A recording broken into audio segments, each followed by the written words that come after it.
5 حق قرآن کے ہیں. اگر ہم خلاصہ کریں قرآن اور حدیث میں جو نبی اکرم صلی اللہ علیہ وسلم قرآن کے حقوق بیان فرمائے، اس کا خلاصہ یہ ہے کہ 5 حق. پہلا حق یہ ہے کہ اس پر ایمان رکھا جائے. جو ایمان نہیں رکھتا وہ ظالم ہے، اس نے چھوڑا ہوا ہے قرآن. کیا ایمان؟ اس بات پر ایمان رکھنا کہ قرآن میرے سارے مسائل کا حل ہے. ان ھذا القرآن یہدی للتی اقوم، یہ قرآن سیدھے رستے پر لے جاتا ہے. یہ ایمان رکھنا، یہ ایمان رکھنا کہ قرآن کی ایک ایک بات سچی ہے. یہ ایمان رکھنا کہ میں جب قرآن کو اگر پڑھوں گا تو قرآن میرے اوپر وہ سارے راز آشکار کر دے گا جو ارد گرد کی کائنات، پھیلی ہوئی کائنات پر تحقیقات کرنے سے بھی وہ راز آشکار نہیں ہوتے جو قرآن پڑھنے سے راز آشکار ہوتے. ایمان رکھنا، ایمان رکھنا پہلا حق. دوسرا حق ہے اس کو پڑھنا، تلاوت کرنا. لیکن جو اس کو تلاوت کرتا ہے اس کے معنی نہیں سمجھتا. آج کل دیکھ لیں، اول تو ہم پڑھتے نہیں ہیں، پڑھتے ہیں تو بس ایک تلاوت ہے ناظرہ، اور دوسرا پھر بہت شوق کسی کو چڑھتا ہے وہ حفظ کر لیتا، اپنے بچوں کو حفظ کرا لے.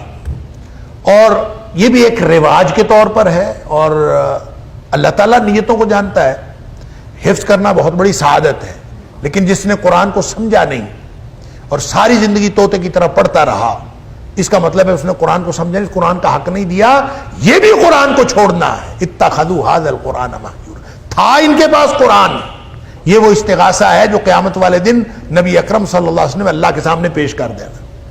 میری قوم، اور میری قوم سے مراد نبی اکرم صلی اللہ علیہ وسلم کے دور میں جو لوگ موجود تھے وہ بھی قومی، وہ بھی اللہ کے رسول صلی اللہ علیہ وسلم کی قوم. کیونکہ امت 2 قسم کی ہے، قوم 2 قسم کی ہے. ایک وہ ہے جنہوں نے نبی کریم صلی اللہ علیہ وسلم کی دعوت کو قبول کر لیا، وہ ہے امت اجابت. اور ایک قوم وہ ہے، اور ایک وہ امت ہے جنہوں نے دعوت قبول نہیں کی، یا ان کو دعوت نہیں پہنچی، یا ان کو پہنچا دینی چاہیے. وہ ہے امت دعوت.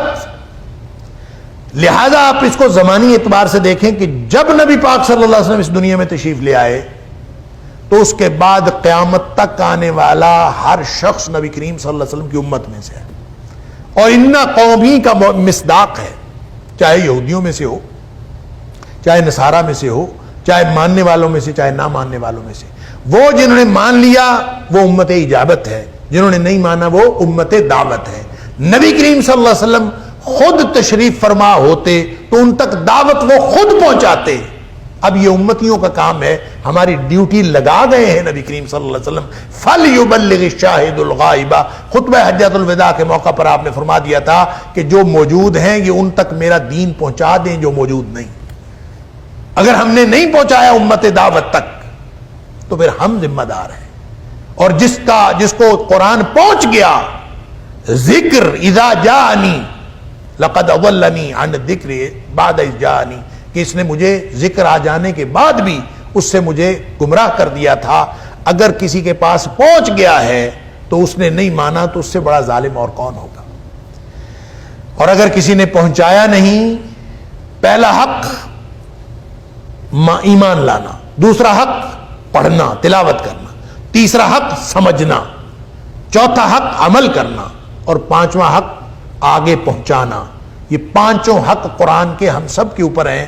اگر ہم حق دے رہے ہیں قرآن کا تو انشاءاللہ ہم ظالم نہیں ہیں، اور اگر ظالم نہیں ہیں تو یہ قرآن ہمارے حق میں گواہی دے گا. نبی اکرم صلی اللہ علیہ وسلم القرآن حجت لک و علیک، یہ قرآن یا تمہارے لیے دلیل ہے یا تمہارے خلاف دلیل. اگر یہ ہم حق دے رہے ہیں تو پھر انشاءاللہ ہم ظالم نہیں ہیں. پھر قرآن ہمارے حق میں دلیل دے گا، ہمارے حق میں دلیل ہوگا، ہمارے حق میں سفارش کرے گا.